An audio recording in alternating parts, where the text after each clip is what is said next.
ಜೀವನ ಬೇಡ, ಎಲ್ಲ ಉಲ್ಟಾ ಹೊಡಿತಿದೆ, ನಾನು ಅನ್ಕೊಂಡಿದ್ ಏನೂ ಆಗಲ್ಲ ಅಂತ ಅನ್ಕೊಂತಾರೋ ಅವ್ರೆಲ್ರಿಗೂ ಈ ಒಂದು ಕಥೆಯನ್ನ ಹೋಗಿ ಹೇಳಿನಿ. ಅಬ್ದುಲ್ ಕಲಾಂ ಅವರು ಇಂಡಿಯನ್ ಏರ್ ಫೋರ್ಸ್ ಗೆ ಪೈಲಟ್ ಆಗ್ಬೇಕು ಅನ್ನುವಂತ ಒಂದು ಮಹದಾಕಾಂಕ್ಷೆಯಿಂದ ಒಂದು ಇಂಟರ್ವ್ಯೂಗೆ ಅಂತ ಹೋಗಿರ್ತಾರೆ. ಆ ಇಂಟರ್ವ್ಯೂ ನಲ್ಲಿ ಅಬ್ದುಲ್ ಕಲಾಂ ಅವ್ರನ್ನ ರಿಜೆಕ್ಟ್ ಮಾಡ್ಬಿಡ್ತಾರೆ. ಅವ್ರಿಗೆ ಬಹಳ ಬೇಜಾರಾಗುತ್ತೆ. ನನ್ನ ತಂಗಿಯ ಒಂದು ಒಡವೆಯನ್ನು ಕೂಡ ನಾನು ಅಡ ಇಟ್ಟು ಬಂದೆ, ಇಲ್ಲಿಂದ ವಾಪಸ್ ಕೇರಳಕ್ಕೆ ಹೋಗೋದಕ್ಕೂ ಕೂಡ ನನ್ನ ಹತ್ರ ದುಡ್ಡಿಲ್ಲ, ಇದೆಂತ ಜೀವನ ಇದು, ನನಗೆ ಈ ಜೀವನವೇ ಬೇಡ ಅಂತ ಹೇಳಿ ಅಲ್ಲೇ ಇದ್ದಂತಹ ಗಂಗಾ ನದಿಯ ಕಡೆ ನಡ್ಕೊಂಡು ಹೋಗ್ತಿರ್ತಾರೆ.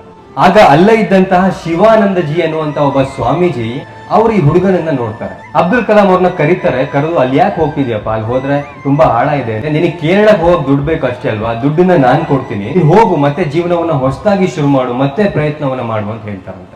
ನಾನು ಅಷ್ಟೆಲ್ಲ ಚೆನ್ನಾಗಿ ಓದ್ದೆ, ನನ್ನ ಹತ್ರ ಅಷ್ಟೆಲ್ಲ ರ್ಯಾಂಕ್ಸ್ ಇತ್ತು, ನಾನೊಬ್ಬ ಪೈಲಟ್ ಆಗ್ಬೇಕು ಅಂತ ಒಂದ್ ಸಣ್ಣ ಕನ್ಸ್ ಕಂಡಿದ್ದೆ, ನನಗೆ ಒಬ್ಬ ಪೈಲಟ್ ಆಗುವಷ್ಟು ಅರ್ಹತೆ ಇಲ್ವಾ, ನನಗೆ ಬದುಕಬೇಕಾಗಿಲ್ಲ ಅಂತ ಹೇಳ್ತಾರಂತೆ. ಆಗ ಸ್ವಾಮೀಜಿ ಅವ್ರು ಹೇಳ್ತಾರಂತೆ, ಆ ದೇವ್ರು ನೀನು ಪೈಲಟ್ ಆಗೋದನ್ನ ನಿಲ್ಸಿದಾರೆ, ಯಾಕಂದ್ರೆ ನೀನು ಜೀವನದಲ್ಲಿ ಇದಕ್ಕಿಂತ ದೊಡ್ಡ ಕೆಲಸಕ್ಕೆ ದೇವ್ರು ನಿನ್ನ ತಯಾರಿ ಮಾಡ್ತಿದ್ದಾನೆ ಅಂತ. ಬರೀ ಒಂದು ಪೈಲಟ್ ಆಗಿಲ್ಲ ಅಂತ ಜೀವನವೇ ಬೇಡ ಅನ್ಕೊಂಡಂತಹ ಅಬ್ದುಲ್ ಕಲಾಂ ಅವರು ನಮ್ಮ ದೇಶದ ರಾಷ್ಟ್ರಪತಿ ಆಗ್ತಾರೆ, ಇಸ್ರೋದ ಮುಖ್ಯಸ್ಥರಾಗ್ತಾರೆ, ನಮ್ಮ ದೇಶಕ್ಕೆ ನ್ಯೂಕ್ಲಿಯರ್ ಪವರ್ ತಂದಂತಹ ಮೊದಲ ವ್ಯಕ್ತಿ ಅಬ್ದುಲ್ ಕಲಾಂ ಅವರು ಆಗ್ತಾರೆ.